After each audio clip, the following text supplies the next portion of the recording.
rasakan kasih-Mu Tuhan, yes. Ku rasakan kuasa-Mu Tuhan, ku rasakan kasih kuasa Roh Kudus, ku rasakan kehadiran, ku rasakan kasih Tuhan, ku rasakan kasih-Mu Tuhan, ku rasakan kuasa-Mu Tuhan, ku rasakan kasih kuasa Roh Kudus, ku rasakan kehadiran. Dengan lembut katakan, curahkanlah kuasa-Mu Tuhan, mujizat terjadi di tempat ini. Curahkanlah kuasa-Mu Tuhan, mujizat terjadi sekarang ini. Saya bagi Pak untuk makin berdiri. Dengan lembut kita katakan, ku rasakan kasih-Mu Tuhan, ku rasakan kuasa-Mu Tuhan, ku rasakan kasih kuasa Roh Kudus, ku rasakan kehadiran. Sekali lagi, ku rasakan kasih Tuhan, ku rasakan kasih-Mu Tuhan, ku rasakan kuasa-Mu Tuhan, ku rasakan kasih kuasa Roh Kudus, ku rasakan kehadiran-Mu.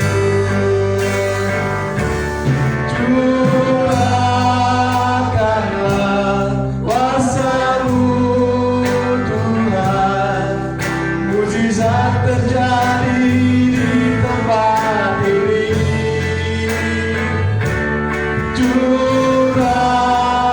Curahkanlah kuasa-Mu Tuhan, mujizat terjadi sekarang ini. Curahkanlah kuasa-Mu Tuhan, mujizat terjadi di tempat ini. Curahkanlah kuasa-Mu Tuhan, mujizat terjadi sekarang ini. Curahkanlah kuasa-Mu Tuhan, mujizat terjadi di tempat ini. Curahkanlah kuasa-Mu Tuhan, mujizat terjadi sekarang ini. Mujizat terjadi sekarang ini. Mujizat terjadi sekarang ini.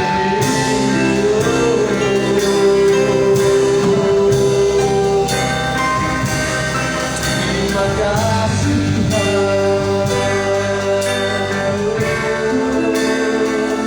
terima kasih Yesus. Kesempatan terima kasih Tuhan.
kami yakin percaya Tuhan ada bersama-sama dengan kami pada pagi hari ini.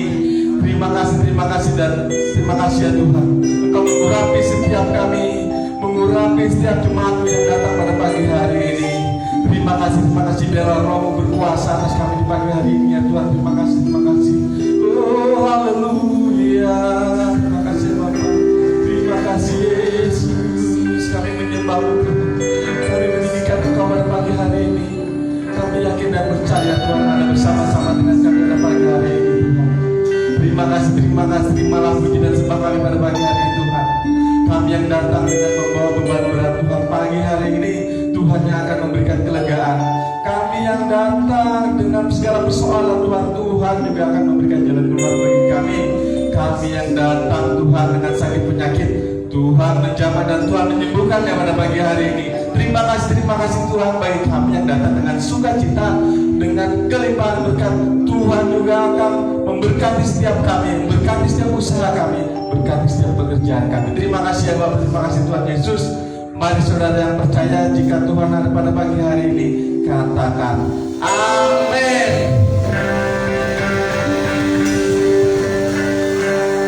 Sekali lagi saya mau menyapa shalom. Ada sukacita pada pagi hari ini. Mana saya mau tahu orang yang datang dengan sukacita pada pagi hari ini, angkat tangannya. Yes, haleluya. Ada senyumnya ada maskernya ya. Haleluya. Kasih tahu kiri kanan, sukacita. Yes. Datang ke hadirat Tuhan dengan sukacita dan hati yang gembira.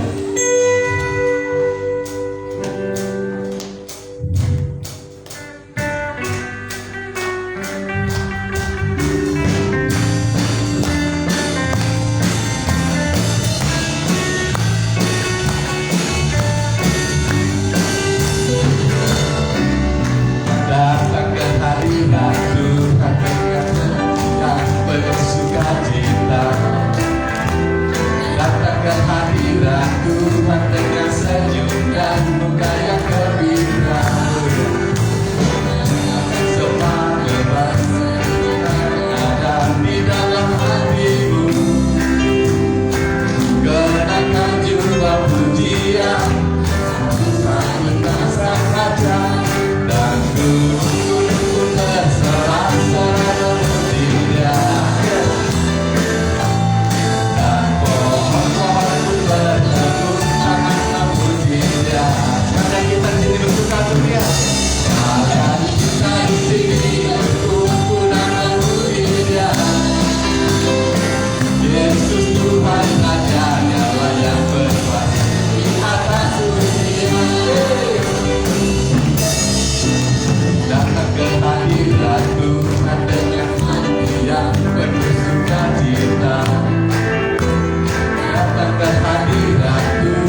biasa.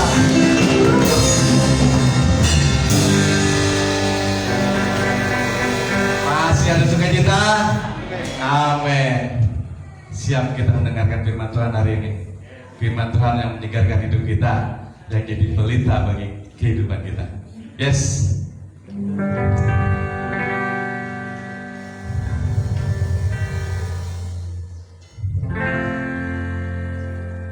Kuasa-Mu terlebih besar, Tuhanku terlebih besar, tak pernah terlambat janji-Mu ya Tuhan menolong hidupku. Kuasa Tuhan lebih besar.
kasih Tuhan buat kesempatan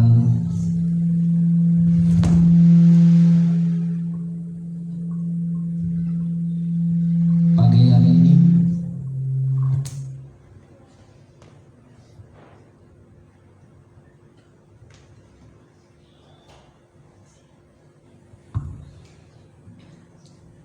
Kami mengucap syukur buat kesempatan yang baik. Kami mau belajar kebenaran akan firman-Mu. Beri kami kekuatan untuk dapat mengerti akan kehendak-Mu dalam kehidupan kami, Tuhan. Terima kasih Tuhan, Kau mengurapi, menolong hamba-Mu untuk menyampaikan kebenaran firman-Mu hari ini. Kiranya nama Tuhan dipermuliakan dan jemaat Tuhan mengalami kebaikan Tuhan demi kebaikan Tuhan. Terima kasih Bapa, dalam berkat nama Yesus kami siap untuk menikmati berkat firman-Mu. Yang percaya katakan amin. Silakan duduk Bapak Ibu dan Saudara.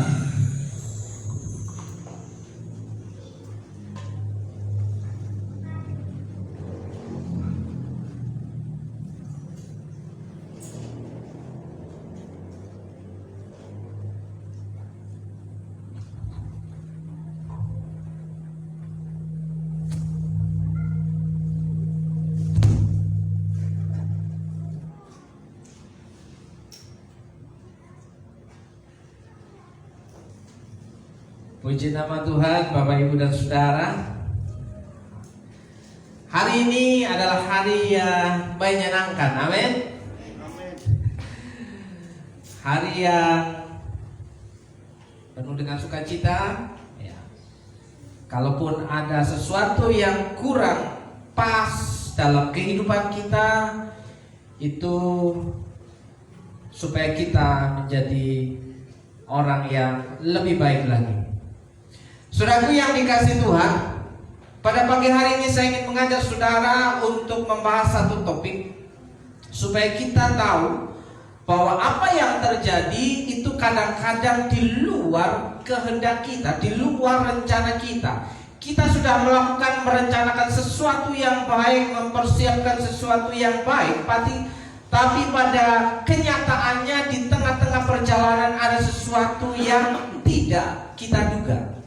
Ya, kita sudah mempersiapkan, prepare segala sesuatunya, tapi ada hal yang terjadi di tengah-tengah perjalanan kita. Dan bagaimana sikap kita dalam menghadapi masalah, tantangan, kehendak, noise. Ya, noise itu dalam bahasa elektronik, ya, bahwa ada gangguan yang terjadi secara tidak terduga.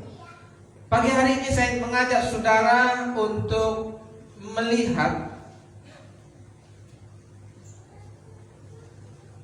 dan membahas tentang jangan dikit-dikit mengeluh, ya, sampai lupa untuk megang senjatanya, saudara. Ya, harus dibagi-bagi apa yang ada di dalam isi kepala kita. Bagaimana kita bisa memplanning, ya, merencanakan apa yang ada di pikiran kita. Tapi setiap kita mengalami satu yang namanya kelemahan. Saudara dan saya pasti ada kelemahan, ya. Tapi kita mau melihat bagaimana memperbaiki sesuatu yang terjadi dalam kehidupan kita, memperbaiki masalah, ya, mengatasi masalah yang terjadi dalam kehidupan kita. Apakah kita masuk dalam golongan orang yang sedikit-sedikit mengeluh? Ya.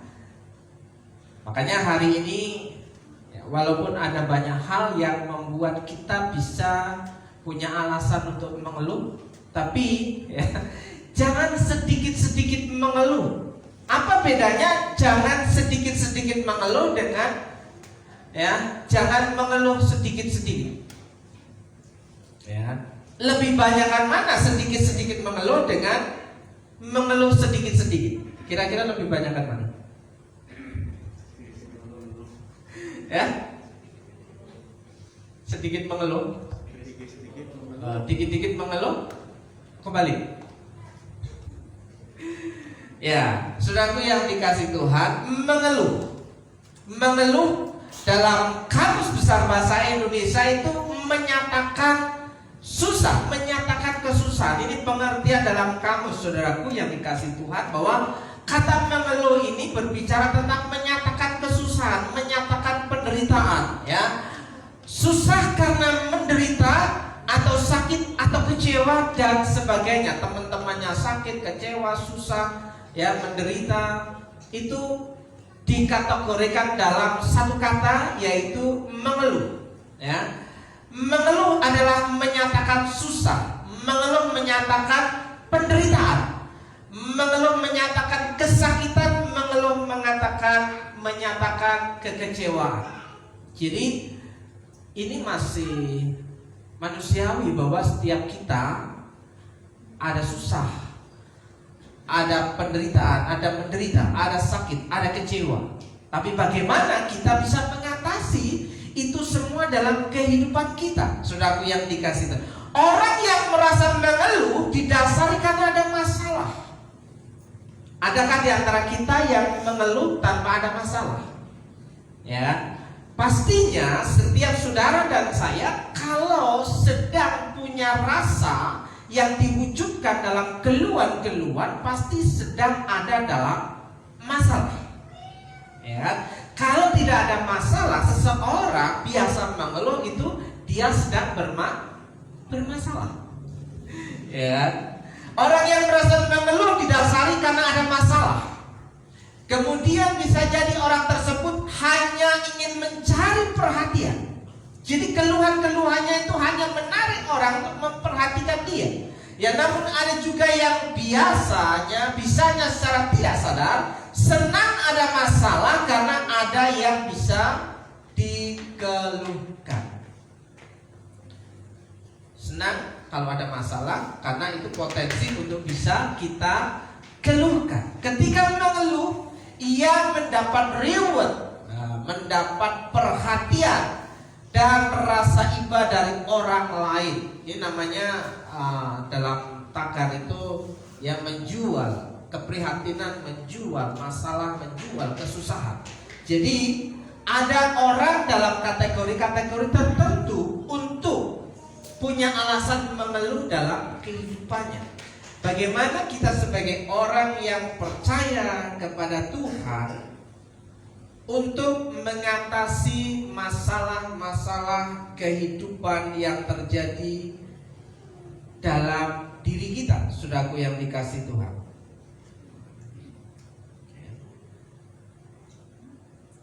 Mengeluh itu manusiawi dan normal.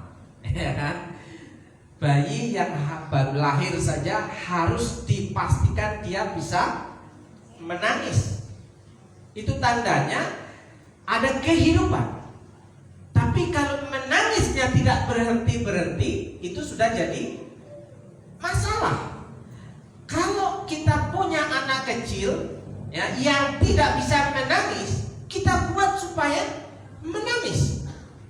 Kalau anak kita yang baru lahir itu tidak ada suaranya, kita paksa untuk bersuara. Tapi kalau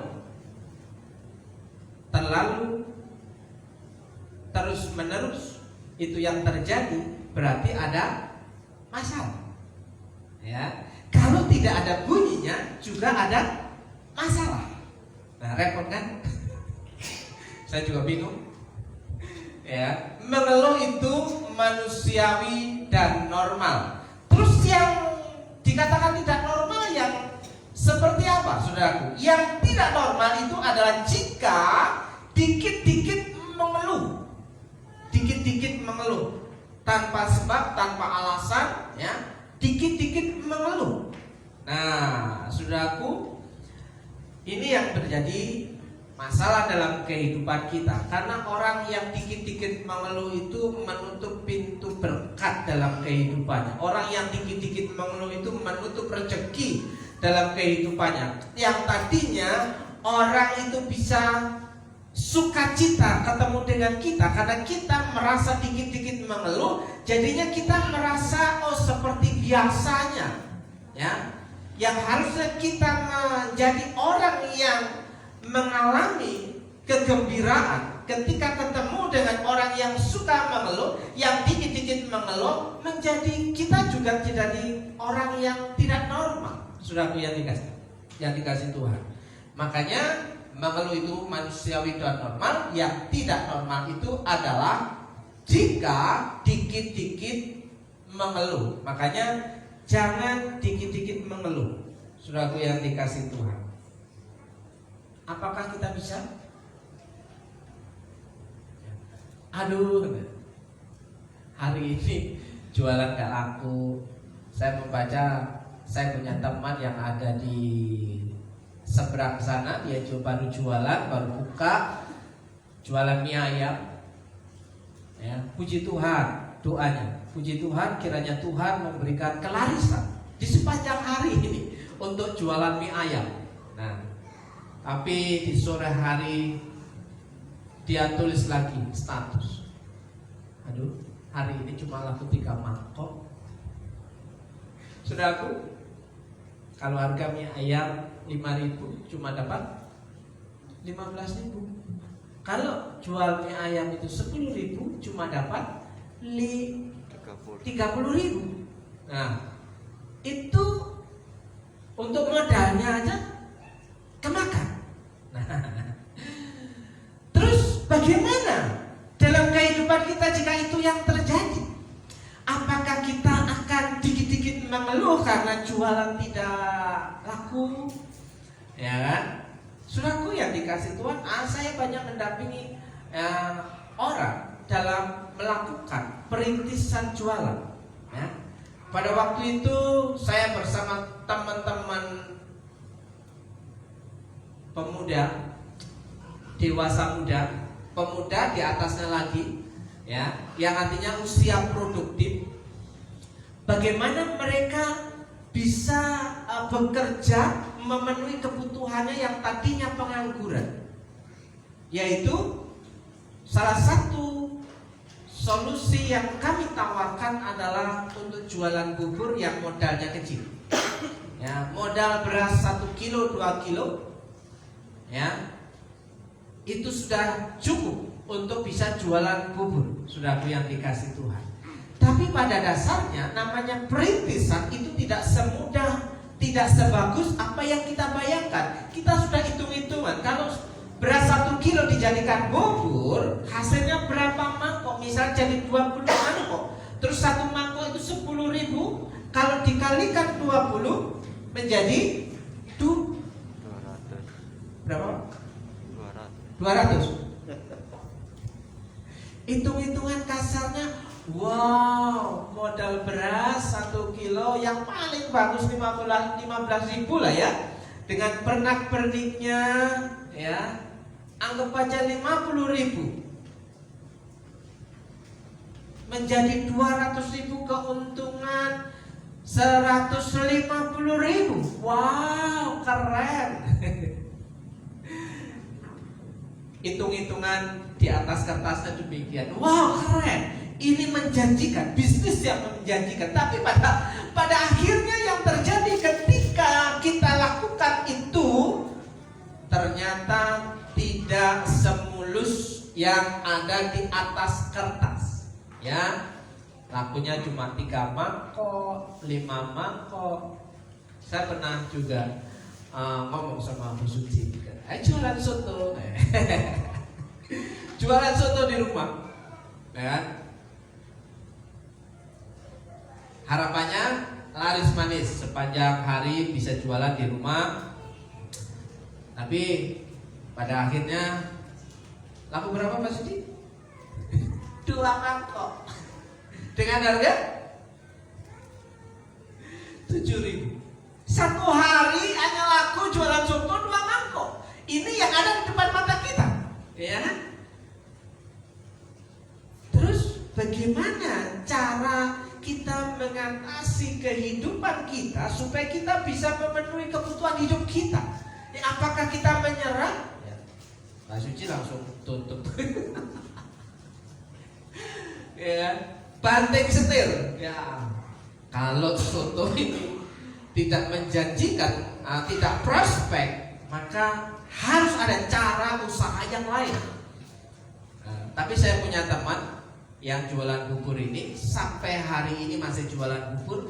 Pada waktu itu dia jualan bubur ya, laku 5 mangkok, 10 mangkok, sisanya dia bungkus ya, kami bawa keliling kota, di kota Bandar Lampung kita bagikan ke tukang-tukang becak.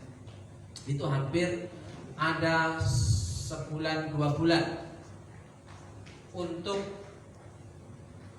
membuat orang tahu bahwa kita ada jualan bubur di tempat ini. Itu tidak segampang seperti teorinya motivator ya. Oh, kalau kita jualan di tempat yang strategis dan banyak orang tahu, pasti akan banyak pembeli. Faktanya tidak segampang itu ya kan? Tapi ada juga saudaraku yang dikasih Tuhan, jualan nyelempit ya kan, di gang kecil sampai hari ini tetap laris manis. Contoh yang ada di belakang RRI itu ada bakso ya, nyelempit ya, di belakang gang kecil, tapi itu sudah legend sampai hari ini tetap laris manis walaupun tempatnya tidak strategis ya kan? Ada di gang kecil di deretan itu ke sana ya, sebelum alun-alun itu juga ada gang masuk, di situ juga ada tempat makan di gang kecil. Itu juga diburu orang, makanannya juga laris manis. Nah, saudaraku yang dikasih Tuhan, apa yang menjadi pikiran kita hari ini tentang kondisi kenyataan pada situasi kehidupan kita? Apakah ketika kita sedang menghadapi masalah, apakah kita dikit-dikit mengeluh, atau kita bisa mengatasi keluhan-keluhan itu dengan berpikir bahwa Tuhan punya jalan yang lain? Ya kan? Saudaraku yang dikasih Tuhan, mengeluh itu manusiawi dan normal. Yang tidak normal itu adalah jika dikit-dikit mengeluh ya. Dalam Amsal pasal 23 ayat 29, siapa mengadu, siapa mengeluh, siapa bertengkar, siapa berkeluh kesah, siapa mendapat cedera tanpa sebab, siapa merah matanya. Ternyata ini setelah saya baca berbicara tentang orang yang suka mabuk. Saudaraku yang dikasih Tuhan, di ayat bawah-bawahnya ternyata ada kasus bahwa orang yang diceritakan ini adalah orang yang suka hidupnya gak karu-karuan ya. Suka, mengapa orang itu bisa melakukan hal-hal yang membuat dia berhalusinasi, membuat dia menjadi orang yang seolah-olah tidak punya masalah, membuat dia menjadi seolah-olah orang yang happy dengan cara-cara yang, kalau kita baca ayat 30 ke bawah, siapa mengadu, siapa mengeluh, siapa bertengkar, siapa berkeluh kesah, siapa mendapat cedera tanpa, siapa merah matanya. Ya, orang yang suka mengeluh itu adalah orang-orang yang sedang mengalami gangguan kejiwaan. Bukan berarti kita ini bebas dari yang namanya gangguan jiwa. Sudah, stres itu adalah permulaan daripada gangguan jiwa. Sekali lagi, dalam ilmu psikologi, stres itu adalah permulaan dari gangguan kejiwaan. Dimulai dari stres. Stres itu sesuatu yang tidak kita tahu, yang kita rasakan, dan kita tidak tahu jalan keluarnya, maka yang terjadi adalah stres. Nah, itu gangguan jiwa. Nah, dalam Mazmur 6 ayat yang ke-7, ya, lesu aku karena mengeluh. Orang yang mengeluh itu tidak punya daya, tidak punya kekuatan untuk melakukan sesuatu yang luar biasa. Yang dialami adalah kelesuhan. Ya, setiap malam aku menggenangi tempat tidurku dengan air mataku aku membanjiri ranjangku. Kira-kira orang yang suka mengeluh, orang yang dikit-dikit mengeluh itu tidak bisa tidur. Ya, aduh gimana ya besok? Belum terjadi besok sudah kita keluhkan. Ya, padahal kesusahan sehari cukuplah untuk sehari, karena tiap-tiap hari ada kesusahan. Berarti kita adalah orang susah. Loh, fakta memang demikian. Tidak ada orang yang 100% tidak mengalami kesusahan. Ya, setiap kita punya kadar kesusahan masing-masing. Jadi orang yang suka mengeluh akan menimbulkan kelesuan dalam tubuhnya. Ya, ada gangguan tidur dalam setiap malam. Apalagi kalau mengeluhnya itu disertai dengan isak tangis, ya kan? Itu akan membuat energinya terkuras habis. Ya. Kenapa yang bisa terjadi padaku yang lagi putus cinta? Kenapa ini bisa terjadi? Kenapa dia meninggalkanku? Kecewa aku. Terus menerus diulang-ulang, ya, menimbulkan kelesuan. Ya, Mazmur pasal 32 ayat yang ketiga, selama aku berdiam diri, tulang-tulangku menjadi lesu karena aku mengeluh sepanjang hari. Ya, orang yang suka mengeluh, yang dikit-dikit mengeluh, dia tidak punya daya kreativitas untuk melakukan tindakan-tindakan yang kreatif. Kenapa? Akan cenderung berdiam diri, tidak melakukan tindakan yang membuat dia keluar dari masalahnya. Ya, selama aku berdiam diri, tulang-tulangku menjadi lesu. Kita lihat lesu aku karena mengeluh. Kalau tulang-tulangku menjadi lesu, saudaraku, apa yang terjadi? Penyakit apa yang muncul kira-kira? Ya, cuaca gak dingin, tapi terasa dingin sampai menembus tulang-tulang kita, ya kan? Tulang-tulangku menjadi lesu, menyerang. Nah, kalau berhubungan dengan tulang ada bisa pada peradangan, ya, osteoporosis. Ya. Tidak hanya kekurangan kalsium saja, faktor osteoporosis, ya, bisa jadi karena tidak ada rasa sukacita, tidak ada kegembiraan. Berarti saya kurang bahagia karena mengalami peradangan tulang misalnya. Ya, bisa jadi demikian. Ya, kan kita boleh curiga apa penyebab penyakit yang terjadi dalam kehidupan kita. Itu harus kita telusuri jauh-jauh ke belakang supaya kita tahu dan sadar, oh ternyata sakit penyakit yang saya alami itu akibat dari ulah saya yang terdahulu. Tidak ada sakit penyakit yang datang dadakan kecuali COVID. Ya, kalau ketemu dengan orang yang terinfeksi dengan virus COVID, ya, akhirnya orang kita berhadapan muka dan itu virusnya menyebar dan kena dalam panca indera kita, maka kita akan tertular. Ya kan? Itu yang terjadi, saudaraku yang dikasih Tuhan. Tapi ada banyak sakit penyakit yang kita alami karena proses yang terjadi dalam kehidupan kita. Ya kan? Kekurangan kalsium di masa muda, kita mengalami osteoporosis, peradangan tulang, ya. Mau diatasi dengan minum susu kandungan K tinggi, minum vitamin kandungan K tinggi, makan kolang-kaling habis 10 kilo.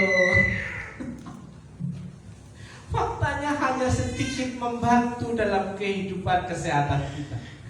Itu hanya membantu, bukan mengatasi secara tuntas. Karena pola yang kita lakukan itu sudah bertahun-tahun. Berarti apa yang harus kita kerjakan? Apa yang harus kita rasakan? Kita harus menerima kenyataan tidak bisa membalikkan fakta itu semudah membalikkan telapak tangan. Harus menerima kenyataan. Oh ternyata ini faktor U. Oh ternyata ini saya memang sudah tua. Oh ternyata kalau sudah tua mengalami penurunan kesehatan, kelemahan tubuh. Dan itu wajar. Ya itu wajar. Oke. Berarti kalau sudah menganggap bahwa itu wajar, kita bisa menerima keberadaan diri kita.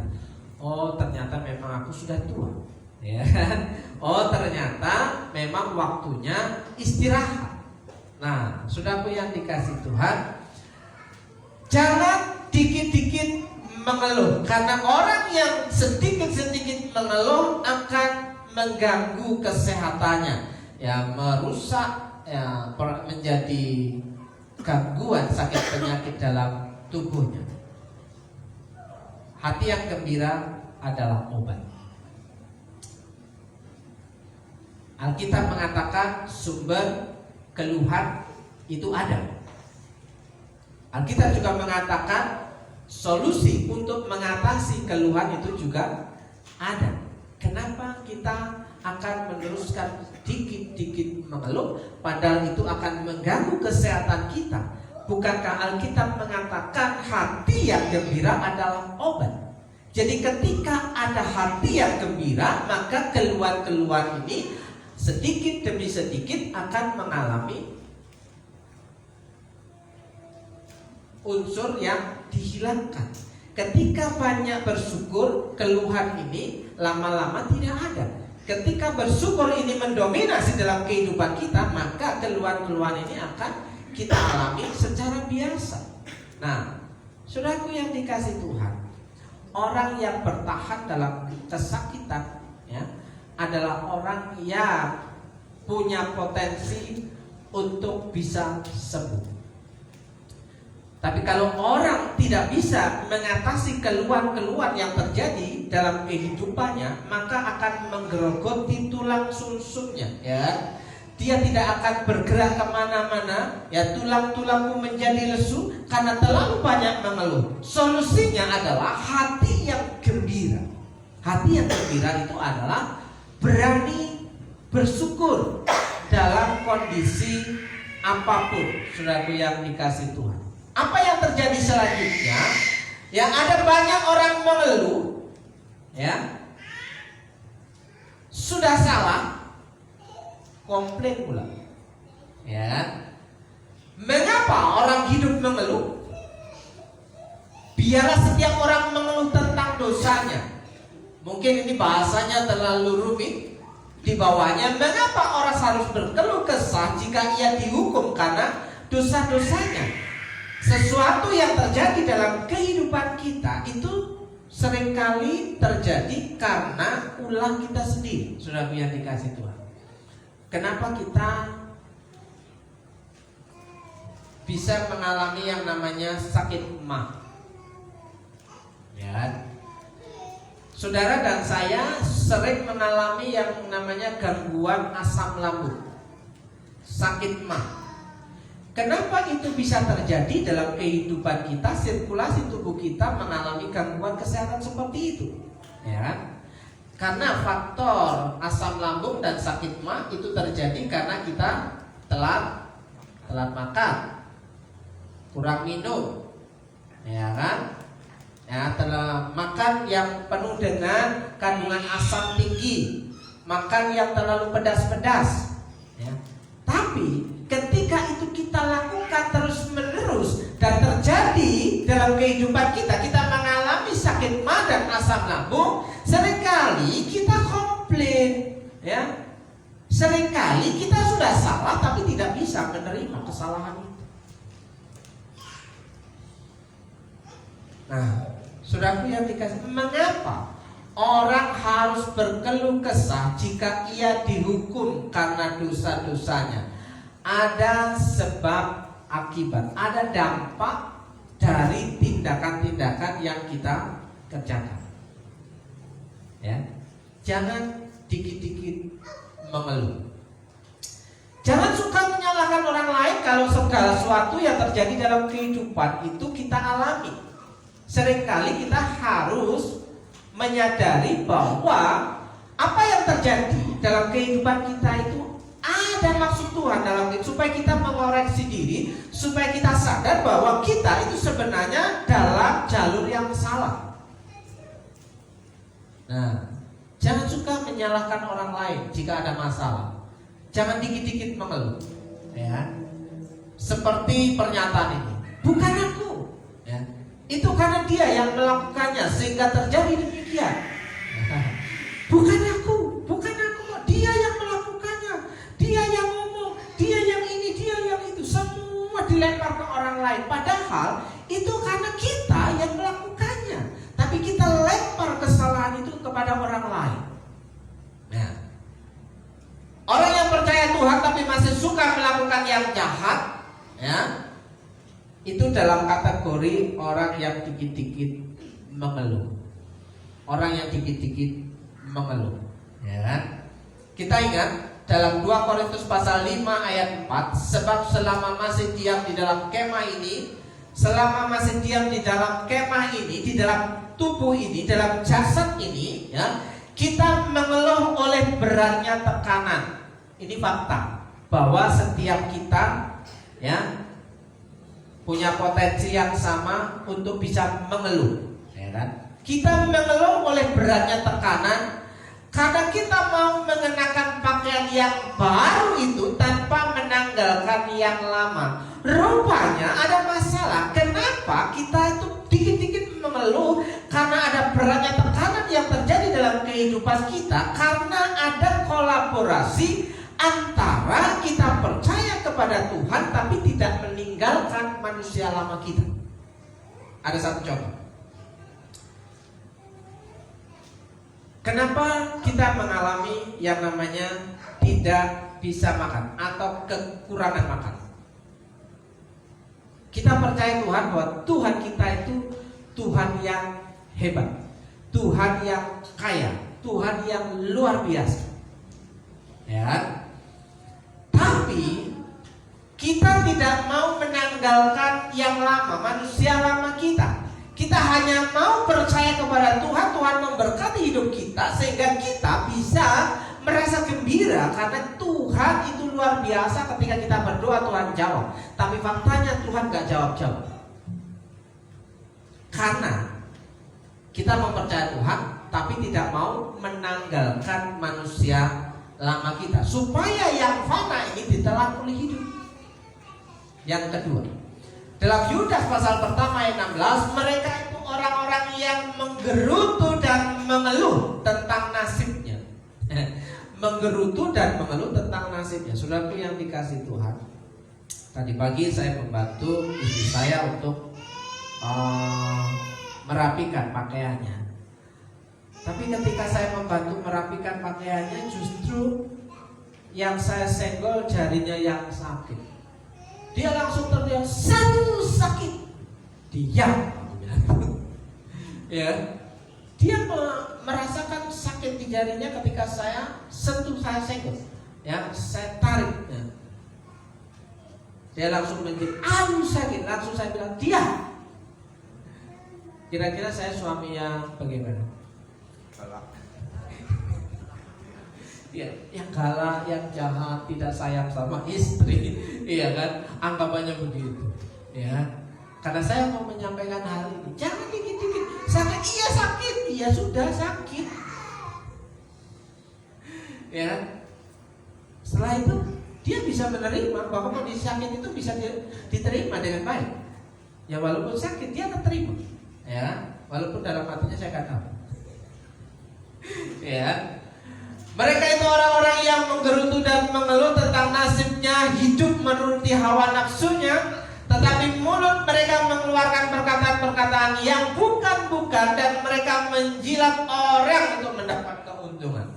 Ya, seperti di atas ada tagar yang di atas bahwa bisa menjual masalah, bisa menjual sesuatu yang menjadi kelemahan-kelemahan kita untuk mendapatkan rasa ibadah di orang lain sehingga mendapatkan keuntungan. Nah, saudaraku yang dikasihi Tuhan, kita perlu bertobat dalam hal jangan suka menyalahkan orang lain. Jangan dikit-dikit mengeluh, ya kan? Oke, mengeluh itu adik kakak dengan bersungut-sungut. Mengeluh itu bersaudara dengan bersungut-sungut. Sementara kata bersungut-sungut dalam Alkitab kita dapat melihat bagaimana karakter orang Israel dalam perjalanannya dari Mesir menuju tanah Kanaan yang dipimpin Musa, yang dipimpin oleh Yosua. Orang-orang Israel itu seringkali gampang sekali bersungut-sungut. Sementara bersungut-sungut adalah yang sebenarnya bukan sekedar mengeluh, gonggu somos, tetapi menjurus pada suatu tindakan pemberontakan. Jadi orang yang mengeluh, dikit-dikit mengeluh, lama-lama dia akan melakukan persungutan, bersungut-sungut dalam kehidupannya. Itu dari stres, depresi menjadi ODGJ. Karena kalau sudah ngomong gila, nanti disomasi, stres, depresi, ODGJ, orang dalam gangguan jiwa. Padahal semua stres, depresi dan itu juga ODGJ, orang dalam gangguan jiwa. Nah, demikian juga orang yang mengeluh itu adik kakak dengan bersungut-sungut, lama-kelamaan akan melakukan pemberontakan kepada. Kenapa orang-orang Israel itu suka bersungut-sungut? Sudah punya tingkat, dia tidak terima. Di Mesir ada banyak makanan, ada bawang pre, ada bawang bombay, ada daging, tapi dalam kerja paksa, dalam tawaran menjadi budak. Sementara ketika dipimpin dalam kepemimpinan Musa menuju tanah Kanaan, orang-orang Israel menikmati roti mana dan burung puyuh.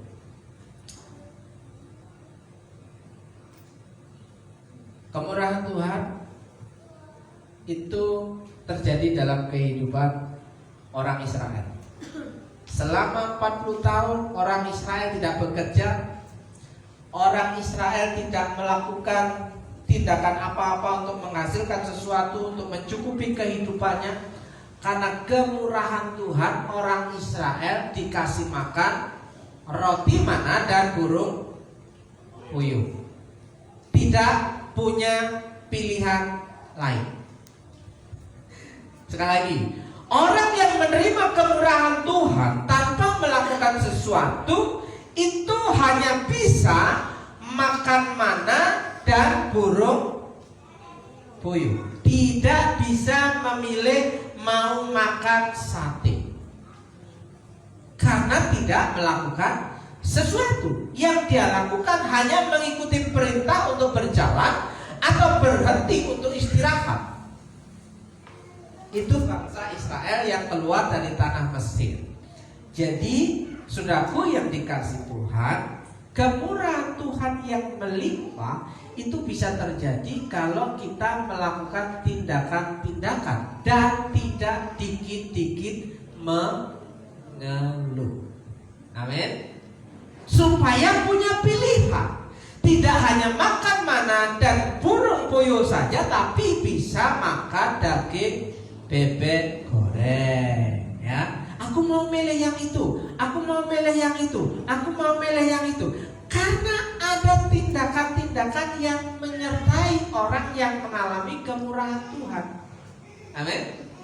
Nah, saudaraku yang dikasih Tuhan, dalam Filipi 2 ayat 14-15 dituliskan, lakukanlah segala sesuatu dengan tidak bersungut-sungut, supaya keluhan-keluhan kita itu teratasi, dan berbantah-bantahan, supaya kamu tiada beraib dan tiada bernoda sebagai anak-anak Allah yang tidak bercela di tengah-tengah angkatan yang bengkok hatinya dan yang sesat ini, sehingga kamu percaya di antara mereka.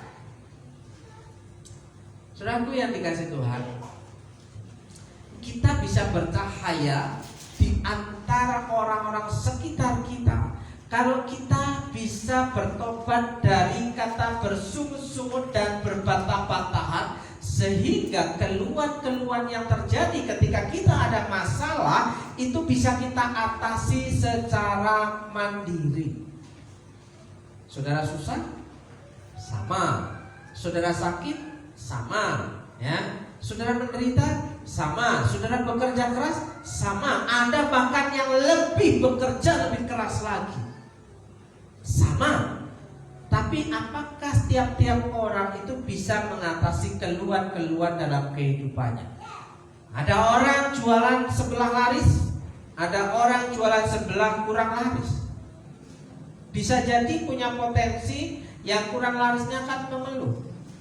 Tapi jika kita mempercayai bahwa Tuhan adalah sumber pertolongan kita, maka walaupun kita berada di posisi sedang tidak baik-baik saja ekonomi kita, tapi di situ Tuhan bekerja ketika kita berani mengucap syukur kepada Tuhan. Buktinya, walaupun ya hari ini ya pemasukan tidak banyak, tapi aku bisa mencukupi kebutuhan keluargaku. Daripada yang di sini ya punya penghasilan banyak, habis hanya untuk mencukupi keluarganya. Pilih yang mana? Pilih yang positif dong. Yang di sini yang positif kecukupan, di sini yang kecukupan dan ada kelimpahan. Ya, diambil yang positifnya. Atasi keluhan-keluhan dan bersungut-sungut di hadapan Tuhan. Ya, supaya kita bisa bercahaya di antara mereka, supaya kita bisa menjadi berkat bagi orang lain. Misalnya ada orang mengalami kesusahan ketika dalam usaha, ketika ada orang mengalami ya kegundahan dalam pekerjaannya, kita pernah mengalami hal yang sama dan kita bisa cerita kepada orang itu, percaya sama Tuhan, lakukan bagianmu, maka Tuhan akan melakukan bagiannya. Saudaraku yang dikasih Tuhan, saya jualan tidak semuanya laku. Saya jualan tidak semuanya laku. Tidak semuanya pulang modal. Ya, mau jualan apa saja. Yang saya lakukan ketika dagangan saya itu masih ada, lebih seringnya ya dagangan saya itu saya kasihkan ke orang lain. Tidak saya jual. Kalau menurut hitungan matematika yang saya lakukan adalah suatu kerugian. Karena apa? Sudah menanam modalnya habis begitu saja. Terus faktanya ya orang yang menabur dia akan menuai. Buktinya saya masih dipelihara oleh Tuhan. Walaupun apa yang saya jual tidak ada yang beli. Ya, saudara yang dikasih Tuhan, saya percaya bahwa ada sesuatu hal yang Tuhan mau tunjukkan dalam kehidupan kita hari-hari ini. Orang yang dikit-dikit mengeluh merupakan teman dari setan. Nah, apa iya sih? Saudaraku, orang yang suka mengeluh itu biasanya adalah orang yang suka iri hati. Orang yang suka mengeluh itu biasanya orang yang suka mementingkan diri sendiri. Semuanya aku suka menyedot perhatian. Ya, orang yang suka mengeluh itu biasanya dia hanya ingin untuk memenuhi hawa nafsunya. Dan di dalam Yakobus dikatakan bahwa semuanya itu menimbulkan pertengkaran. Semuanya itu tergolong dalam teman dari setan-setan. Kak percaya baca sendiri di dalam Yakobus pasal yang ke-3 ayat 14 dan 15. Ya. Sudah menjadi sahabat dunia ini, yaitu musuh Allah. Kalau sudah menjadi teman setan, ya, menjadi musuh Allah karena bersahabat dengan dunia, karena dunia ini penuh dengan iri hati, yang egois, mementingkan diri sendiri, memenuhi hawa nafsunya. Saudaraku yang dikasih Tuhan, berdoa tapi tidak mendapatkan apa-apa. Kalau saudara membaca Yakobus pasal 4 ayat 3 dan 4, di situ ada banyak orang Kristen yang berdoa tapi tidak mendapatkan apa-apa. Mungkin ada orang Kristen yang berdoa tapi salah berdoa.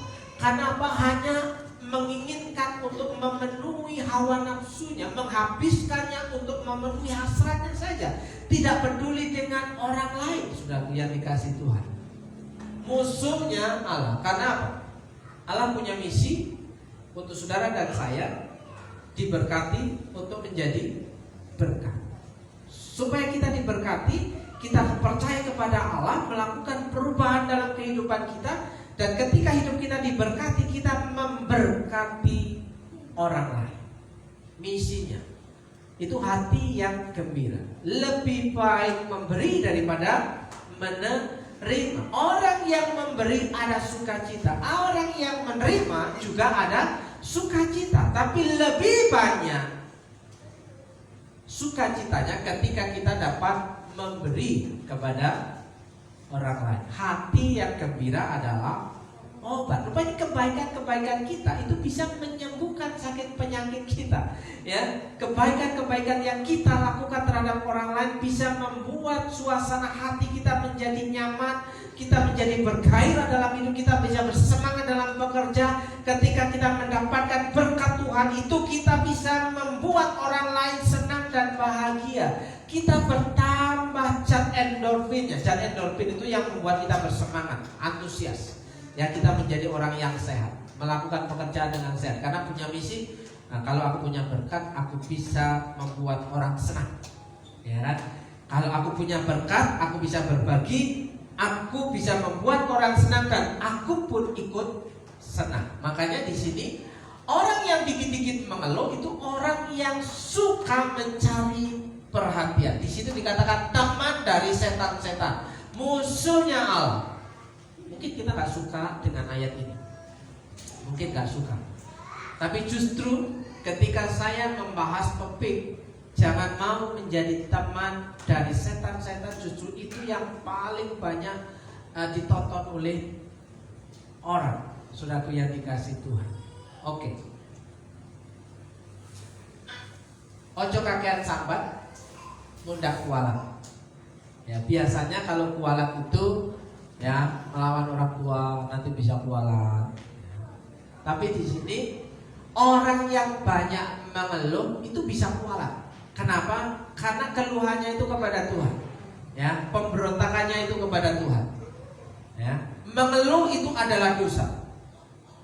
Apalagi ditambah sedikit-sedikit mengeluh, itu adalah dosa.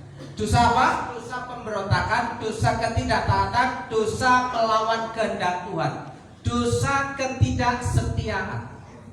Orang yang dikit-dikit mengeluh punya hati, dia tidak bisa menerima kenyataan apa yang Tuhan lakukan. Kenapa sih Tuhan ini terjadi padaku? Kenapa tidak terjadi pada orang lain saja? Pindahkanlah ini ke orang lain saja. Oh, jahat sekali. Ya kan? Dikit-dikit mengeluh itu adalah dosa, pemberontakan, ketidaktaatan dan melawan kehendak Allah. Jangan suka mengeluh. Mengucap syukurlah dalam segala hal, sebab itulah yang dikehendaki Allah di dalam Kristus Yesus bagi kita. Mengucap syukurlah dalam segala hal. Untuk mengatasi sedikit-sedikit mengeluh, dikit-dikit mengeluh, banyak-banyaklah mengucap syukur. Hati yang gembira adalah obat. Ya, ingatlah akan seorang tokoh Alkitab yang bernama Ayub, yang dapat menjadi teladan bagi kita dalam mengatasi sikap untuk suka mengeluh. Perhatikan baik-baik Ayub pasal 1 ayat yang pertama. Pasal yang pertama, ayat yang pertama, ada seorang laki-laki di tanah Uz bernama Ayub. Orang itu saleh, jujur, takut akan Allah, hormat akan Allah dan menjauhi kejahatan, tapi mengalami masalah, tekanan, beban yang berat dalam kehidupannya. Di situ Ayub dikatakan tidak bersalah, tidak berdosa di hadapan Tuhan. Kenapa? Ayub tidak mempermasalahkan naik banding kepada Tuhan, bahwa ini Tuhan yang lakukan. Kenapa? Walaupun di situ Ayub pernah mengatakan, kenapa Tuhan aku dilahirkan ke dunia ini, menyesali hari kelahirannya.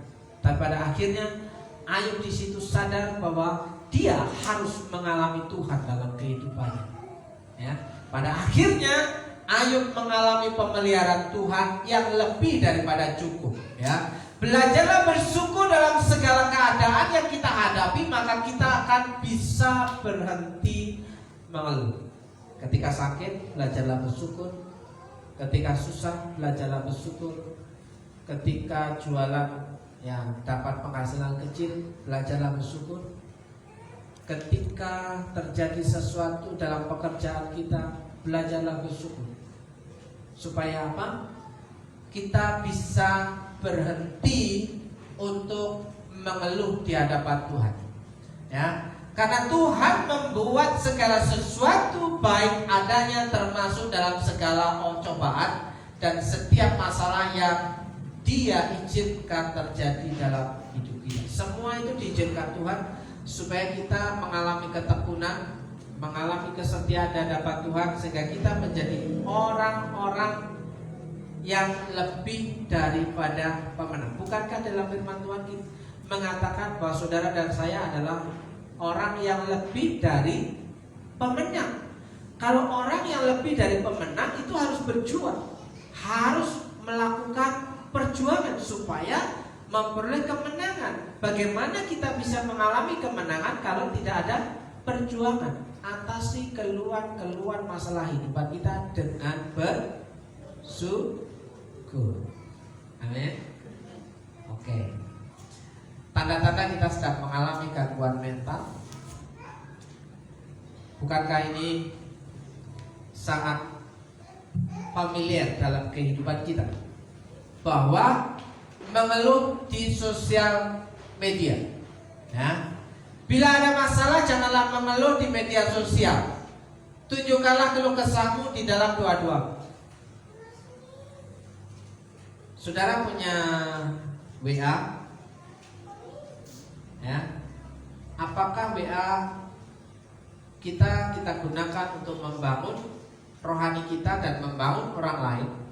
Ya, saudara punya media sosial yang lain, punya Facebook, punya Instagram, punya YouTube, saudara pakai untuk memberkati orang lain, atau hanya sekedar untuk menuliskan keluhan-keluhan? Ya, mengeluh di media sosial, mengeluh soal pekerjaan. Ketika kamu mengeluh karena merasa terbebani dengan tugas-tugasmu dalam pekerjaan, ingatlah banyak pengangguran di luar sana yang sangat berharap punya pekerjaan seperti saudara. Ada banyak orang yang tidak punya pekerjaan. Kita yang sudah punya pekerjaan seringkali banyak mengeluh. Harusnya kita banyak belajar bersyukur. Kita hari ini punya pekerjaan, kita hari ini punya penghasilan. Terlalu banyak dan sering mengeluh kan sesuatu itu merupakan tanda-tanda gangguan mental. Berarti perlu ditangani psikolog, perlu ditangani konselor. Tapi kalau sudah tahu, berhenti mengeluh, banyak-banyak bersyukur. Oke. Jangan caper, jangan lebay. Nah, kalau ada seorang di antara kamu yang menderita, kalau ada di antara kamu yang susah, baiklah ia berdoa.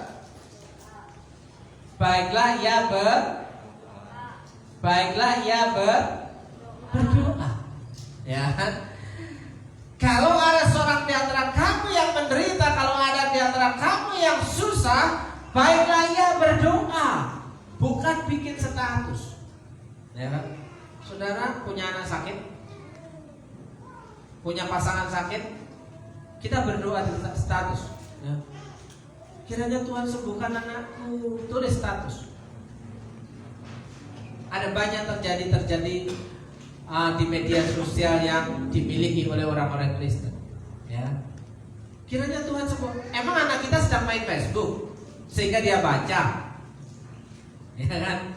Anak kita punya WA, dia baca status WA kita. Terkadang antara pasangan suami istri dan anak tidak saling memperhatikan statusnya masing-masing, ya kan? Bukankah lebih baik berdoa untuk anaknya langsung, tumpang tangan, tidak perlu memproklamasikan sakit penyakitnya di media sosial. Nah, jangan caper dan lebay. Ya. Kalau ada seorang di antara kamu yang menderita, baiklah ia berdoa. Kalau ada seorang yang bergembira, baiklah ia menyanyi. Kalau bergembira, bernyanyi. Kalau bergembira, memuji Tuhan. Kalau bergembira, belajar bersyukur. Ya. Kalau ada seorang di antara kamu yang sakit, baiklah ia memanggil para penatua jahat, memanggil para pemimpin jemaat supaya mereka mendoakan dia serta mengolesnya dengan minyak dalam nama Tuhan. Kalau sakit kita tulis status. Saudara, kira-kira yang baca seluruh dunia yang baca.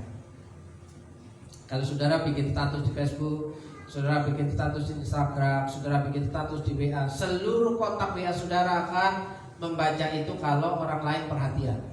Hati-hati ketika mengeluarkan pekerjaan di status WA. Itu ada banyak kali terjadi pemutusan hubungan kerja ketika statusnya terunggah di media sosial gara-gara ngomongin bosnya di status media sosial. Ya kan? Ngomongin bosnya di status, ngomongin pekerjaannya di status. Emangnya bosnya nggak punya WA, nggak punya Facebook gitu kan? Itu banyak kali menjadi masalah dalam kehidupan kita, ya. Kalau sudah menderita, susah, baiklah ia berdoa. Kalau bergembira, baiklah ia menyanyi. Kalau sedang sakit, baiklah ia memanggil pemimpin jemaat untuk berdoa, ya kan? Lalu bersungut-sungutlah bangsa itu kepada Musa, kata mereka, apakah yang akan kami minum? Nah, ini contoh mempersalahkan orang lain. Yang minum bangsa Israel, yang disalahin Musa. Lakukanlah segala sesuatu yang dengan tidak bersungut-sungut dan berbantah-bantahan. Jangan sampai seduh sedang kedengaran. Kapan kita diperbolehkan untuk mengeluh? Kira-kira kapan waktunya kita diperbolehkan untuk mengeluh? Tadi kan jangan dikit-dikit mengeluh. Mengeluh itu dosa. Mengeluh itu pemberontakan. Mengeluh itu ketidaktaatan. Ya kan? Terus kapan waktunya kita diizinkan untuk mengeluh? Ya? Gak dengar. Malam hari. Ya. Malam hari ngapain, Mas? Oh, berdoa. Sendiri atau bersama dengan istri? Menurut kebutuhan. Ya. Kapan diizinkan untuk mengeluh dalam kehidupan kita? Karena jangan sampai seduh sedamu kedengaran. Ya, diam-diam saja mengeluh. Jangan mengadakan ratapan kematian. Lilitkanlah destarmu dan pakailah kasurmu. Jangan tutupi mukamu dan jangan makan roti perkabungan. Ini kasusnya Yeskiel ketika Tuhan mengambil istrinya. Tapi Tuhan bilang sama Yeskiel, ya, diam-diam saja kamu mengeluh. Kira-kira sudah tahu nih istrinya diambil sama Tuhan. Kira-kira respon saudara ketika saudara lagi sayang-sayangnya sama pasangan saudara dipanggil Tuhan. Kira-kira apa yang terjadi?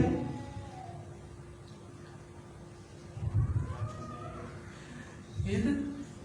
Kalau orang Batak itu meraung-raung, ya, nangis berjam-jam seharian. Kalau saudara pernah datang melayat di kalangan adat istiadat Batak, ya, apalagi saudara yang melayat, saudara akan mengalami kelelahan. Kenapa? Nunggu nangisnya berhenti. Karena hari-hari berkabung itu penuh dengan tangisan. Nah, saudaraku yang dikasih Tuhan, Yeskiel ini dipakai Tuhan sebagai percontohan teladan hidup bagaimana mengalami masalah, tapi dia harus bersikap sesuai dengan kemauan Tuhan. Yehezkiel punya pasangan, pasangannya diambil Tuhan, tapi Tuhan bilang, diam-diam sajalah mengeluh. Kira-kira bisa nggak, Pi? Lagi sayang-sayangnya, lagi hangat, lagi waktu pemulihan itu terjadi, tiba-tiba pasangan kita diambil. Wah, engkau boleh mengeluh, tapi secara diam-diam. Bingung saya.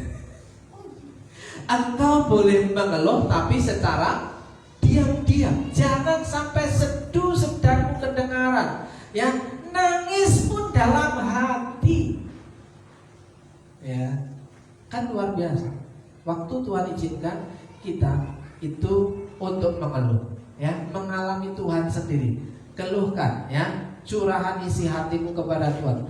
Percayalah kepadanya setiap waktu, hai umat, curahkanlah isi hatimu di hadapan Tuhan. Allah ialah tempat perlindungan. Curahkanlah isi hatimu.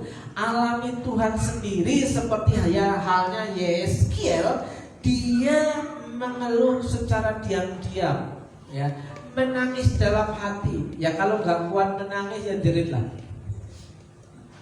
Tuhan, ya, Tuhan, aku sudah nggak kuat. Tuhan, aku lelah. Tuhan, pokoknya aku lelah. Ya, curahkanlah isi hatimu kepada Tuhan. Bangunlah, mengeranglah pada malam hari. Cocok, Mas. Bangunlah, mengeranglah pada malam hari, pada permulaan giliran jaga malam. Curahkanlah isi hatimu bagaikan air di hadapan Tuhan. Angkatlah tanganmu kepadanya demi hidup anak-anakmu. Menangislah untuk anak-anak kita, ya, mengerang untuk anak-anak kita, ya, supaya anak-anak kita itu, ya, mengalami hidup di dalam Tuhan. Yang jatuh pingsan karena lapar di ujung-ujung jalan, ya, mengeranglah untuk anak-anak kita supaya anak-anak kita punya masa depan di dalam Tuhan, takut akan Tuhan, ya, hormat akan Tuhan, menjadi orang yang seperti Ayub, saleh, jujur, dan hormat akan Allah. Perlu mengerang di hadapan Tuhan, ya, malam hari. Kalau siang hari ya kerja. Ya, oke. Bangunlah berulang-ulang sepanjang malam. Mas saya jam 12 belum tidur. Ya. Bangunlah berulang-ulang sepanjang malam untuk berteriak, mencurahkan isi hatimu kepada Tuhan. Kalau menurut dokter kesehatan, jangan tidur malam-malam. Jam 7, jam 8 sudah tidur, nanti sakit. Firman Tuhan berkata, bangunlah berulang-ulang pada malam hari untuk mengerang kepada Allah. Terlalu banyak tidur, sakit-sakitan. Mencurahkan isi hatimu kepada Tuhan. Mintalah supaya Ia berbelas kasihan kepada anak-anakmu yang kelaparan dan pingsan di setiap tikungan jalan. Apakah kita tidak bisa menangis ketika melihat anak cucu kita mengalami penderitaan, kesusahan?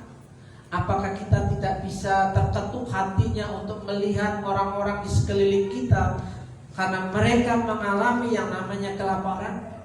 Kita tidak bisa berbuat apa-apa. Disitulah waktunya bangun berulang-ulang di sepanjang malam untuk berteriak, mencurahkan isi hati kepada, untuk berdoa kepada Tuhan, untuk bagaimana orang-orang yang kita kasih itu mengalami Tuhan secara pribadi. Ya, Allah itu bagi kita tempat perlindungan dan kekuatan, sebagai penolong dalam kesesakan sangat terbukti. Sebagai penolong dalam kesesakan sangat terbukti. Ini ayat harus dialami kita sendiri. Karena kita hafal ayat ini tapi tidak mengalami Tuhan sendiri, kita belum yang namanya mengalami Tuhan. Dalam kesesakan ketika kita mengerang kepada Allah, ketika kita berteriak kepada Allah, maka di situ Allah yang bekerja dalam kehidupan kita. Kita membuka hati, pikiran kita untuk melakukan perubahan hidup. Maka di situ kita bisa mengalami Tuhan sendiri. Dengan uang 1.000 kita bisa cukup untuk makan selama 1 minggu. Mana mungkin tidak ada yang mustahil bagi Tuhan. Dengan uang 10.000 bisa cukup untuk makan selama 1 minggu. Mana mungkin tidak ada yang mustahil bagi Tuhan. Dengan uang 100.000 kita bisa cukup mencukupi kebutuhan keluarga kita selama 1 minggu. Mana mungkin tidak ada yang mustahil bagi Tuhan. Mengeranglah kepada Tuhan, berteriaklah kepada Tuhan, curahkanlah isi hatimu kepada Tuhan. Maka di situ tangan Tuhan yang akan bekerja. Amin. Belajar berhenti mengeluh, mulai belajar bersyukur. Curhat saja sama Tuhan. Saya memanggil Well Singer untuk maju ke depan bersama penulis. Saudaraku yang dikasih Tuhan, hari ini pelajaran penting apa yang dapat kita terima? Firman Tuhan yang kita terima hari ini, kalau kita sedang susah menderita, baiklah kita berdoa. Kalau kita sedang bergembira, baiklah kita memuji Tuhan, menyanyi. Untuk apa? Untuk membuat hidup kita mengalami Tuhan waktu demi waktu. Kiranya firman Tuhan hari ini membuat hidup kita mengalami perubahan. Dan itu dimulai dari tindakan kita hari ini. Kiranya saudara bisa mengambil satu sejenak, barang 1 menit, saudara berdoa secara pribadi kepada Tuhan.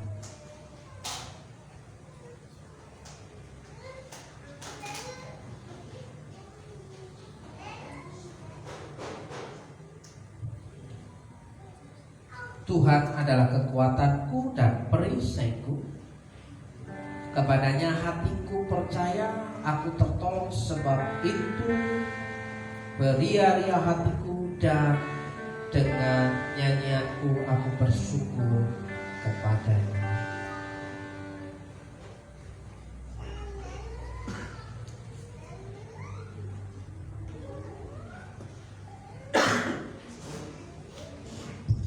Puji Tuhan, Tuhan Yesus memberkati.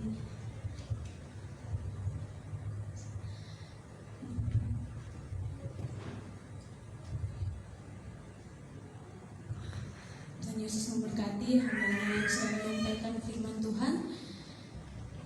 Sekarang kita akan memberikan persembahan kita. Namun sebelumnya mari kita satu dalam doa. Kami bersyukur Tuhan pada siang hari ini hamba-Mu sudah menyampaikan firman-Mu. Kiranya firman yang disampaikan kepada kami ini menjadi pegangan kami di dalam kehidupan kami untuk menjalani hari-hari kami ke depannya. Terima kasih Tuhan, kami akan memberikan persembahan kami. Tuhan berkati setiap tangan-tangan yang akan memberi ya Tuhan. Dalam nama Yesus kami sudah berdoa. Haleluya. Amin. Puji Tuhan, bagi yang sudah ditugaskan untuk menjalankan persembahan, dipersilakan. Kita akan memberikan persembahan yang akan diedarkan. Kemudian ada persembahan untuk dana renovasi pastori di belakang. Itu kotaknya ada di belakang kameramen. Kita angkat satu pujian. Allah itu baik, sungguh baik bagiku. Ditunjukkannya kasih setianya yang menyediakan, yang menyatakan kebaikan,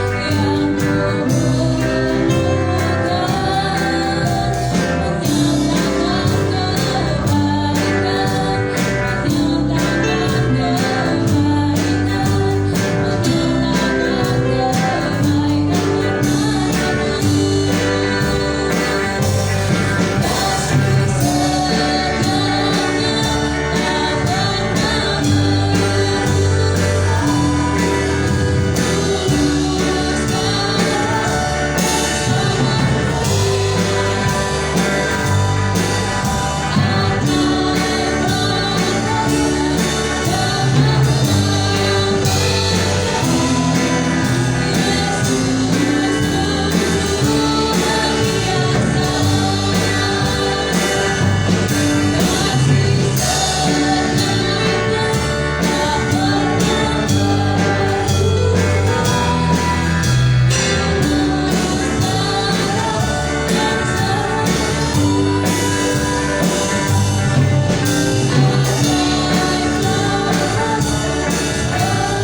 Saudaraku yang dikasih Tuhan, kita akan menutup ibadah kita dan mari kita berdoa.